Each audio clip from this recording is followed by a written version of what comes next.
할렐루야. 부족한 제가 또 오늘 이렇게 말씀을 전하게 됐는데, 한 분이라도 또 하나님의 말씀으로 은혜 받는 분이 계시다면 정말 영광입니다. 가끔씩 병원에서 오진을 하거나 의료사고로 생명이 왔다 갔다 하는 일들이 일어납니다.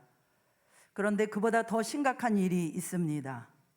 한 사람이 복음을 잘못 전했을 경우에는 목숨이 아니라 영혼이 잘못됩니다. 그래서 많은 분들이 지옥으로 떨어질 수 있습니다. 그동안 나름대로 열심히 신앙생활 했는데 심판대 앞에 섰을 때 나 너 모른다 그러시면 얼마나 어이없고 허무하겠습니까? 그러니까 여러분, 유명한 목사님이고 설교도 재미있고 트렌드도 잘 따라가고요, 똑똑하고 인기도 많고 심지어 인격도 좋으시고, 그렇다 할지라도 그것 때문에 우리가 믿고 따라갈 것은 아닙니다. 구원에 대해서, 영생에 대해서 성경대로 정확하게 가르치느냐, 이것이 제일 중요한 일인 줄로 믿습니다. 병원은 우리 몸을 맡기는 곳이지만 교회는 우리의 영혼을 맡기는 곳입니다. 우리의 영혼을 맡기는 곳입니다. 오늘은 본문 말씀을 통해서 영생을 얻으려면 어떻게 회개해야 되는지 여러분과 함께 말씀을 나누고자 합니다. 여러분, 회개는 회개인데 영생 얻는 회개가 있습니다. 회개는 회개인데 구원과 상관없는 회개가 있습니다. 여러분이 잘 알고 계신 것처럼 구원은 오직 믿음으로 받습니다. 그런데 여러분, 지옥에 떨어진 사람들도 믿음으로 구원받는다는 사실을 잘 알고 있습니다. 그런데 왜 구원받지 못했을까요? 왜냐하면 그 믿음이 어떤 믿음인지 몰랐기 때문이에요. 구원 얻는 믿음이 되기 위해서는 반드시 그 앞에 선행되어야 하는 것이 있는데, 그것이 뭐냐면 회개입니다. 회개가 반드시 있어야 합니다. 주님은 마가복음 1장 15절에 때가 찼고 하나님의 나라가 가까웠으니 회개하고 복음을 믿으라, 회개하고 복음을 믿으라, 이렇게 말씀하셨어요. 회개와 믿음은 동전의 양면과 같은 것입니다. 이 둘은 같이 가는 것이에요. 분리될 수 없는 것입니다. 오늘 본문 말씀을 통해서 주님께서는 영생 얻는 회개를 어떻게 말씀하셨는지 여러분들과 나누어 보려고 합니다. 이 부자 청년은 뭐 하나 부족한 것이 없는 청년입니다. 22절에 보면 그는 재물이 많았습니다. 또 동일한 본문 누가복음 18장 18절에 보면 어떤 관리라고 나옵니다. 불안한 정세 속에서도 탄탄한 직장을 가지고 있었어요. 또한 그 시절에 이렇게 청년인데도 재물이 많은 것을 보면 순수하게 자수성가한 것이 아니라 이미 좋은 가문인 것을 우리가 생각해 볼 수 있죠. 그뿐만이 아닙니다. 신앙도 좋습니다. 20절에 보면 모든 계명을 다 지켰다라고 말합니다. 모든 계명을 다 지켰다. 거기서 끝나지 않고 영생을 또 갈망합니다. 이 정도의 청년이 우리 청년부에 있다고 하면 얼마나 인기가 많겠습니까, 여러분? 그죠? 요즘 청년들 영적인 목마름이 있는 자 찾아보기 힘듭니다. 이 청년은 얼마나 영생을 갈망했는지 많은 사람이 보는 앞에서 예수님께 달려나와 무릎을 꿇고 앉았습니다. 여러분, 이게 간단한 일이 아닙니다. 당시 예수님은 유대 사회 지도층들에게 눈에 가시 같은 존재였어요. 가시 같은 존재였어요. 그런데 사회적으로 명망 있는 이 관원이라는 사람이 바리새인이 있을 수도 있는, 바리새인들이 있을지도 모르는 그 자리에서 무릎을 꿇는다? 이것은 그저 부끄러운 정도의 수준이 아니라 어느 정도 내가 가진 사회적인 지위를 내려놓겠다는 결단도 있는 것입니다. 그만큼 목말랐다는 거예요. 그런데 주님은 오히려 너에게 한 가지 부족한 것이 있다. 내가 가진 재물을 다 가난한 사람들에게 나눠주고 그리고 나를 따르라 라고 말씀하셨어요. 주님은 사람 비율을 맞추지 않으셨습니다. 이쯤이면 모든 것을 갖춘 열정 있는 청년입니다. 그런데 사람 비율을 맞추지 않으시고 너는 재물이 많다, 너는 돈이 문제다, 너는 재물이 문제야, 정확하게 지적을 해주셨어요. 그런데 똑같은 본문 마가복음 10장 21절을 보면 그를 보시고 사랑하사 이르시되, 정죄하사 이르시되가 아니라 사랑하사 이르시되, 즉 영혼의 갈망을 보시고 사랑하는 마음으로 구원받을 수 있는 방법을 이 청년에게 알려주신 것입니다. 사랑하는 마음으로. 그런데 이 한마디, 재물을 버리고 나를 따르라, 이 한마디에 지금 안색이 바뀐 것이에요.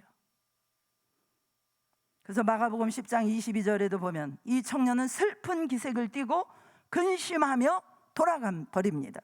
슬픈 기색을 띠고 근심하며 돌아가 버립니다. 갈망했는데 재물을 포기할 정도로 갈망한 것은 아니었어요. 돌아가면서도 얼마나 찝찝하지 않았겠습니까? 그래도 내가 어려서부터 말씀대로 살려고 교회도 얼마나 열심히 다니고 헌신도 했는데, 아니 내가 재산 좀 가지고 있다고 이것 때문에 천국을 못 들어가? 이건 말도 안 돼. 누구도 이렇게 배운 적이 없잖아. 스스로 합리화했을 것 같습니다. 복음서에 이 사람의 이름이 없는 것을 보면은 나중에도 돌아오지 않았을 것 같아요. 그렇다고 한다면 이 청년은 이 한순간의 선택으로 지옥에서 영영토록 불타면서 주님 코앞에까지 갔던 그때를 생각하면서 얼마나 후회하겠습니까? 얼마나 후회하겠습니까? 이를 갈미 있으리라 말씀하셨어요. 왜 이를 갈까요? 자신의 선택이 기가 막혀서, 어이가 없어서 내 자신에게 화가 나서 이를 갈지 않았겠습니까? 그런데 이 말씀을 접하면서 많은 사람들이 탐심을 가지면 안 되는구나 이렇게 생각할 수 있어요. 그런데 이 말씀은 그런 정도의 말씀이 아닙니다. 검소하게 살고 구제하며 살아라, 윤리적인 수준으로 말씀하신 것이 아닙니다. 이 청년은 예수님께 달려 나와서 내가 무엇을 하여야 영생을 얻으리까? 내가 무엇을 하여야 영생을 얻으리까? 라고 질문했습니다. 제자가 되고 싶다? 이 얘기도 아니었어요. 영생에 대해서 질문을 했기 때문에 영생 얻는 방법을 알려주셨고, 그것을 거절했기 때문에 이 청년은 지금 뭘 잃어버렸습니까? 영생을 잃어버린 것입니다. 영생을 잃어버린 것이에요. 이 말씀을 보고 탐심을 갖지 말아야지 이렇게 생각하면요, 헛다리 짚는 것이에요. 그러면 이 말씀을 오늘 우리는 어떻게 적용을 해야 합니까? 어떻게 적용을 해야 합니까? 여기서 내가 가진 재물을 다 팔아 가난한 사람에게 나눠줘라, 이것은 회개를 뜻합니다. 그리고 나를 따르라, 이것은 믿음의 삶을 뜻하는 것입니다. 이 두 가지가 되었을 때 우리는 영생을 얻게 됩니다. 영생을 얻는 회개는 뭐냐? 내가 알고 있는 모든 죄를 자백하고 끊어버리는 것은 아주 당연한 것이고, 내 삶의 주인을 바꾸는 것이에요. 주인을 바꾸는 것이에요. 더 이상 내가 주인이 되어서 내가 원하는 대로 살고 나를 위해서 사는 것이 아니라 예수님이 주인 되시고 예수님이 내 전부 되시고, 그분 앞에 나의 행복과 나의 계획과 내가 생각하는 것과 하나님보다 더 사랑했던 모든 것, 하나님보다 더 사랑했던 모든 것, 이런 것들이 내 인생을 이끌어가는 것이 아니라 내 모든 것을 내려놓고 예수님 말씀을 따라가겠습니다. 예수님 말씀대로만 따라가겠습니다. 내 주권을 주님께 드리는 것, 내 주인이 주님이 되시는 것, 이렇게 마음 중심에서 주인 되심을 결정하는 것, 이것이 바로 구원 얻는 회개입니다. 전 재산을 포기하는 것이 핵심이 아니에요. 이 부자 청년에는 이 머리 위에 돈이 있었어요. 돈이. 그러나 어떤 사람은 돈을 많이 소유했지만 돈이 머리 위에 있지 않은 사람들도 있을 것입니다. 그리고 어떤 사람은 예수님이 너 회개하라, 재물 포기하라, 이런 얘기도 안 하셨어요. 왜요? 이미 그에게는 예수님이 전부였기 때문입니다. 사랑하는 성도 여러분, 여러분들은 정말 회개하셨습니까? 우리 중에 회개 안 해본 사람이 어디 있겠어요? 예수 믿을 때도 회개했고, 어저께도 회개했고, 그저께도 회개했고, 그저께도 회개했고, 이런 건성으로 하는 회개 말고요, 영생 얻는 회개를 했느냐, 그걸 물어보는 것입니다. 애초에 영생 얻는 회개를 하지 않고 신앙생활을 하는 사람들이 너무나 많이 있습니다. 초대 한국 교회의 분위기는요, 매우 엄격했다고 합니다. 예수님을 믿고 침례받기 전과 침례받은 후가 확실히 달랐습니다. 지금은 우리가 침례를 줄 때 이렇게 문답만 하고 이렇게 주지만 초기의 한국 교회는 철저하게 죄를 낱낱이 다 고백하고 거듭난 삶의 증거가 분명해야 침례를 주었어요. 요즘은 어떻습니까? 내가 침례를 받고 내가 직분도 받고 그런데도 분명한 회개가 없이 교회 다니는 사람들이 많이 있습니다. 어느 순간부터 교회 생활에 익숙해집니다. 그래서 사람들도 나를 성도님이라 부르고 집사님이라 부르고, 나도 예수님이 내 죄 사해 주셨고 그 사실을 나는 믿으니 나는 천국 갈 것이고, 계속 말씀도 듣고 하다 보니까 나도 성도라고 생각하고 집사라고 생각을 하는 것입니다. 부자 청년도 그랬습니다. 생각을 해보십시오, 여러분. 이 부자 청년이 지금 같으면은 술, 담배하고 또 몰래 음란물 보고 또 할로윈 그 대회 쫓아다니고 이렇게 했겠습니까? 안 했을 것입니다. 어려서부터 율법대로 지키며 살았습니다. 아무리 생각해봐도 내가 율법 어긴 것이 기억이 안 날 만큼 철저하게 주일이면 아침부터 저녁까지 교회에 있으면서 봉사하고 예배하고, 안 하면 몸이 근질근질하고, 교회가 내 생활이야. 만약에 재산 전부를 가난한 사람에게 주라 이 말이 없이 나를 따르라 그러셨으면 이 부자 청년은 어떻게 반응했을까요? 당연히 많은 사람 앞에서 아주 자랑스럽게 따라 나섰을 것이에요. 그런데 주님은 아십니다. 어느 순간에 결국 돈 문제가 걸릴 수밖에 없다는 것을 주님은 아셨습니다. 하나를 보면 열을 안다 그랬어요. 그것을 지금 포기할 수 없다면 내가 앞으로 닥칠 어마어마한 십자가 고난의 길을 결국 넘지 못하고 도중 하차할 것을 주님은 이미 다 아셨어요. 지금 집을 짓는데 모래 위에 짓는 집인 거예요. 그러니까 지금 분명히 해야 합니다. 집을 지을 때 반석 위에 세워야 됩니다.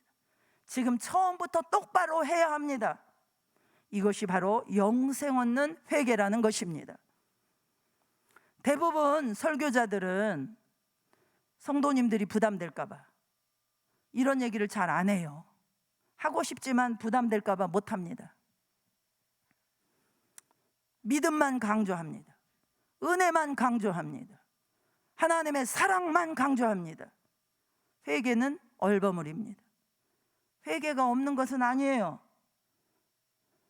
그러나 회개가 있느냐 없느냐가 중요한 게 아닙니다. 강조하고 또 강조하고 또 강조해도 모를 판이에요.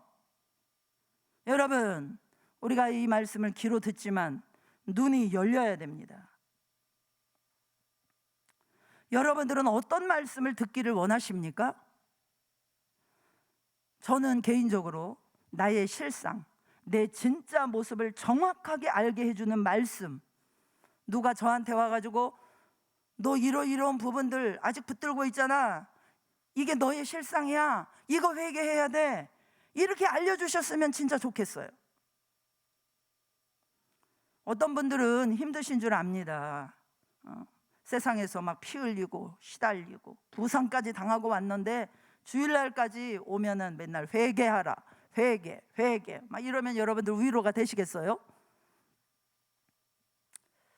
저는 하나님의 은혜로 지난날에 이렇게 성경 말씀을 읽을 때마다 이상하게 회개의 말씀이 제 마음에 부담이 되었어요. 여기 증인들도 계시겠지만은 우리가 조립식 예배 당일 때도 매일 저녁마다 약 한 16, 17명 정도가 항상 모여서 기도했어요. 문제 해결을 해달라고 기도한 것이 아닙니다. 뭐 건축하게 해달라고 기도한 것이 아니었습니다. 마태복음 15장 19절 이 말씀을 요절 삼아서 이 말씀을 선포하면서 계속 기도했어요. 마음에서 나오는 것은 악한 생각과 살인과 간음과 음란과 도둑질과 거짓 증인과 비방이니, 내가 원하지 않아도 이런 죄악들이 스물스물 늘 나오니까 견딜 수가 없었던 거죠. 이 말씀을 붙들고 늘 기도해서, 기도 처소가 없어가지고 저 강가 모래사장에 가서도 모여서 기도하고, 또 피난 가고 저 충남기도 앞마당에서 집회를 하니까 성전에도 못 들어가고 앞마당에서 기도도 하고, 그래서 그나마 너무나도 완악하고 너무나도 고집스럽고 너무나도 무지하고 너무나도 우둔한 저에게 하나님께서 영적인 눈을 열어주신 줄로 믿습니다.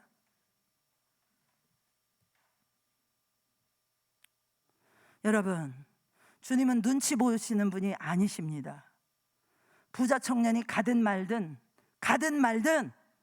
처음부터 정확하게 말씀해 주셨어요. 우리는 생각해요. 주님을 따르고 믿음이 자라나다 보면은 나중에라도 변화받을 수 있지 않을까요? 나중에라도 변화받을 수 있지 않을까요? 그런데 중요한 것은요, 근본적으로 내 속에 단호하게 정리하는 진짜 회개가 없으면요, 좋을 때는 따라가지만 결국에는 그 부분이 걸리는 순간이 오게 됩니다. 그러면 극복하지 못하고 결국에는 넘어지게 되는 것이에요. 첫 단추를 잘 꿰는 것이 너무나도 중요한 것입니다. 여러분, 이 제자들과 군중들의 차이가 무엇입니까? 제자들은요, 처음부터 끊어버렸어요. 처음부터 다 잘랐어요. 그리고 주님을 따랐습니다. 그랬더니 이해가 되지 않는 그런 순간에도 주님을 따라가는 것이에요. 군중들은 어떻게 됐습니까? 목마름은 가지고 있었지만 단호하게 영생에 이르는 회개를 못했기 때문에 좋을 때는 호산나 호산나 호산나 찬양을 하면서도, 그러면서 열심히 따라가는데 내가 보기에 저 말씀은 좀 아닌 것 같아, 저 말씀은 좀 이상한 것 같아, 진짜 하나님이라면 어떻게 십자가 처형 줄 수 있어? 아니, 어떻게 사람의 피와 살을 먹어야 산다고 말을 해? 말도 안 돼. 그러면서 떠나가 버렸습니다. 심지어 다 버린 줄 알고 따랐던 가룟 유다는 속에 쥐고 있었던 그것 때문에 떠나가 버렸어요. 여러분, 제자들처럼 단호하게 잘라버리고 주님을 따라가도 넘어질 판인데 결단이 없으면 뻔한 거 아니겠습니까? 구원의 갈망은 있는데 우리 마음속에 있는 한 가지를 포기하지 못하여 그것을 넘어가지 못하고 믿음을 포기하는 사람들, 저는 지금까지 너무나 많이 보았습니다. 너무나 안타까웠어요. 빨리 결단하고 정리하면 좋을 텐데 포기 못하고 끝까지 쥐고 있는 사람들이 있어요. 한 번 목마름이 있어서 이 자리까지 오신 거 좋습니다. 여기서 끝내시면 안 됩니다. 반드시 영생 얻는 회개를 하실 수 있기를 주님의 이름으로 축복합니다. 사단은 가만히 있지 않아요. 우리가 이 말씀을 확실히 붙잡지 않으면 반드시 휩쓸려 가게 되어 있습니다. 오늘 이 시간에 우리가 분명하게 이 시간, 예배 시간이 끝나기 전에 여러분 십자가 앞에 결단하실 수 있기를 축복합니다. 나를 따르라 하신 이 말씀에 우리는 모든 것을 걸어야 합니다. 모든 것을 걸어야 합니다. 주님을 따르고자 우리가 마음의 결단만 한다면 주님 따라가는 삶이 그렇게 죽을 만큼 어렵고 힘든 길이 아니에요.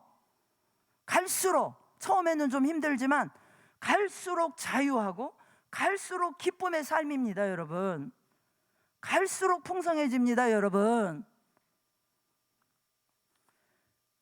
이 부자 청년이 돌아간 후에 주님은 2번이나 반복해서 말씀하셨어요. 얘들아, 하나님 나라 들어가기가 얼마나 어려운지, 낙타가 바늘기로 나가는 것이 부자가 하나님 나라 들어가는 것보다 쉬우니라. 제자들이 몹시 놀라서 말했어요. 아니, 그럼 도대체 누가 구원을 얻을 수 있습니까? 그때 주님은 중요한 한마디 말씀을 또 하십니다. 26절, 예수께서 그들을 보시며 이르시되 사람으로는 할 수 없으나 하나님으로서는 다 하실 수 있느니라. 무슨 말입니까?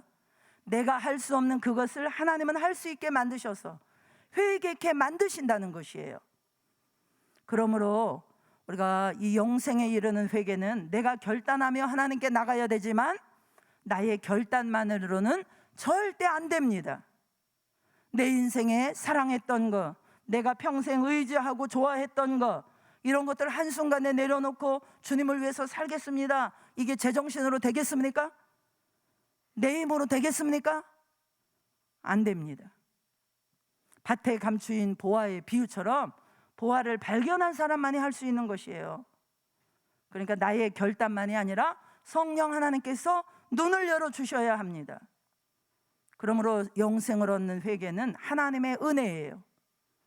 그래서 복음서에 보면은 막 귀신 들린 사람들, 또 병자들, 이런 사람들이 많이 나오는데요, 이분들의 공통점이 있어요. 이들은 스스로 치유될 수 있는 방법도 없고 능력도 없습니다. 그들이 바로 우리 모습인 것을 주님은 깨닫기를 원하시는 것이에요. 그들은 어떻게 치유되고 구원을 받았습니까? 주님을 부르고 매달렸어요. 주님을 부르고 매달렸어요. 주님은 우리도 그들처럼 매달리라는 것이에요. 사생결단에서 옷자락이라도 붙드는 간절함과 목마름이 있어야 되지, 영생에 이르는 그 회개는 그냥은 안 된다는 것입니다. 예수님께서 마태복음 5장 29, 30절에서 뭐라고 말씀하셨죠? 내 오른 눈이 너로 하여금 죄를 짓게 하거든 그것을 빼버리고 온몸이 지옥불에 들어가는 것보다 낫다. 네 오른손이 범죄하거든 그 오른손을 찍어버리고 온몸이 지옥에 던져지지 않는 것이 낫다. 진정한 그 영생 얻는 회개는 오른손을 잘라내고서라도, 오른 눈을 빼버리고라도 생명을 건져야 되겠다는 그 심정으로 드리는 회개, 이것이 우리를 살리는 그런 영생에 이르는 회개인 것이에요. 나는 회개했어. 정말 그럴까요? 얼마든지 아닐 수 있습니다. 내가 부자 청년일 수 있습니다.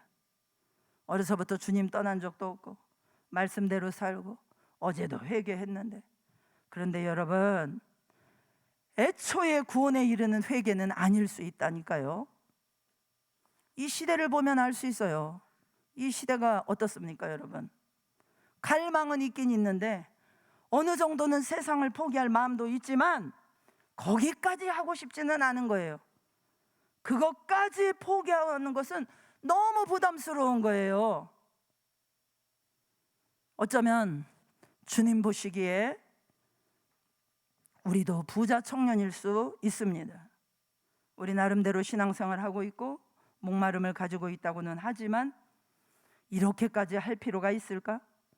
스스로를 안심시키면서 찝찝한 상태로 아주 찝찝한 상태로 원래 자리로 돌아가 버리는 것입니다. 그러면서 시간이 지나면서 잠들어 버려요. 절호의 기회를 놓쳐버리게 되는 것입니다. 정말 세월이 무서운 것이에요. 여러분, 항상 말씀을 제가 드리지만 언제든지 기회가 올 것 같습니까? 하나님이 다가오시고 우리도 목말라서 다가가는 그 만나는 지점들이 있어요. 그런데 사람들은 내가 주권을 가지고 있어서 내가 언제든지 목마르면 하나님 만날 수 있고, 내가 언제든지 결단만 하면 회개할 수도 있고, 내가 언제든지 결단만 하면 구원받을 수 있다고 착각을 합니다. 주님이 다가오시는 기회들이 있어요. 내가 목말라서 딱 붙잡아야 되는데 그게 안 되는 거예요. 여러분, 우리가 언제 죽더라도 지금 이 시간에 하나님이 나를 부른다 할지라도 내 영혼이 천국 갈 준비를 해야 되지 않겠습니까? 우리가 오늘 아침 뉴스를 다 알고 있죠. 이태원의 할로윈 그 압사 사건, 정말 10대 20대 젊은이들이, 지금 저는 현재 통계 149명 사망까지만 듣고 왔는데 모르겠습니다만은, 정말 영혼의 문제는 뒤로 미뤄서는 절대 안 될 것이에요. 이 일이 있은 지 30년 후에 이스라엘은 로마에 완전히 짓밟히게 되지요. 포로가 되어 로마 병사들의 전리품이 되고요, 이집트의 강제 노역으로 끌려가고요, 그리고 콜로세움에 끌려가서 사자밥이 되고요, 거기에 검투사가 됩니다. 유대 땅은 로마 황제에게 기속이 되고요, 대부분의 경작지들은 다 빼앗겨서 소장농이 되었습니다. 예루살렘 공방전에서 110만 명의 유대인이 죽임을 당했다고 기록합니다. 그 와중에 이 부자 청년은 어떻게 되었을까요? 그가 의지하고 그가 사랑하고 그가 자랑했던 그의 소유들은 어떻게 되었을까요? 여러분, 내가 움켜쥐고 있는 이 행복이 언제까지나 갈 것이라고 생각하지 마시기 바랍니다. 삶의 방향과 주인을 바꾸셔야 됩니다. 지금은 쥐고 있지만 언젠가는 회개해야지. 지금은 아직 젊어. 세상에서 갈 데도 많고 누릴 것도 많은데 좀 더 누리고 회개해야지. 그때 나중에 회개해야지. 한 60쯤 가서 회개해야지. 지금은 내가 포기할 수 없어. 지금은 내가 너무 바빠. 지금은 내가 포기할 수 없어. 여러분, 나중에 회개할 수 있으시겠습니까? 제가 예언하건대, 제가 확신하건대 안 됩니다. 기회 주실 때 해야 돼요. 오늘 지금 이 말씀 30분간 이 말씀을 지금 들려주실 때 지금 회개하기로 우리 마음에 결단하셔야 됩니다. 듣고도 지금 회개하지 않으면 나중에 언제 회개할 수 없어요. 부자 청년은 그 잠깐의 순간에 그의 인생이 결정나고 말았습니다. 그 이후에 아무 일도 일어나지 않았어요. 아무 일도 없었습니다. 똑같이 신앙생활했고 똑같이 봉사했고, 그러나 이미 이 부자 청년의 인생은 그 시점에서 끝나고 말았던 것입니다. 그러니 여러분, 오늘 설교를 그저 지나가는 얘기로 듣지 마시기를 바랍니다. 그냥 똑같은 일상으로 돌아가지 마십시오, 제발. 어떤 사람은 오늘 이 순간이 마지막 운명일 수도 있습니다. 얼마든지 그런 일이 일어납니다. 아까 우리 채은자매 너무나 아름다운 목소리로 찬양을 드렸는데요, 우리 그 이승희 집사님 예배 잘 드리시고 집에까지 잘 도착하셔서 그 집 앞에서 그런 어려운 일을 당하셨지 않습니까? 부자 청년처럼 영생을 구하는 말만 하지 말고, 무릎 꿇고 기도만 하지 말고, 오늘 예배 드리는 것으로만 만족하지 말고, 회개 기도하는 것으로만 만족하지 말고, 지금 버릴 것들을 버리기로 결단하십시오. 마음속에 걸리는 것들, 이거는 진짜 내가 끊어야 되는데, 그러면서 평생 붙잡고 왔던 것들 오늘 결단하시고 오늘 버리시고 오늘 끊어버리시기를 축복합니다. 오늘 이 시간에 끊어버리시기를 축복합니다. 예수님께서 십자가에 못 박히실 때 세상을 사랑하고 오직 나 자신을 숭배했던 그 나의 옛사람은 죽었다라고 믿으시고 오늘 이 시간에 고백하세요. 이 자리를 떠나기 전에 고백하십시오. 그리고 내 삶에 이제는 나는 죽었고 주님이 주인이십니다. 주님이 주인이십니다. 더 이상 내 행복과 내 계획과 내 뜻을 위해서 내가 주도권을 가지고 살지 않고 주님이 나를 통해서 사시는 삶이 되길 원합니다. 주님은 나의 주인이시고 주님은 나의 전부이십니다. 이렇게 확실하게 고백하시고 우리 자신을 하나님께 드리기로 결단하시는 저와 여러분들 되시기를 주님의 이름으로 축복합니다. 우리 잠깐 1분, 2분 정도 함께 기도하는 시간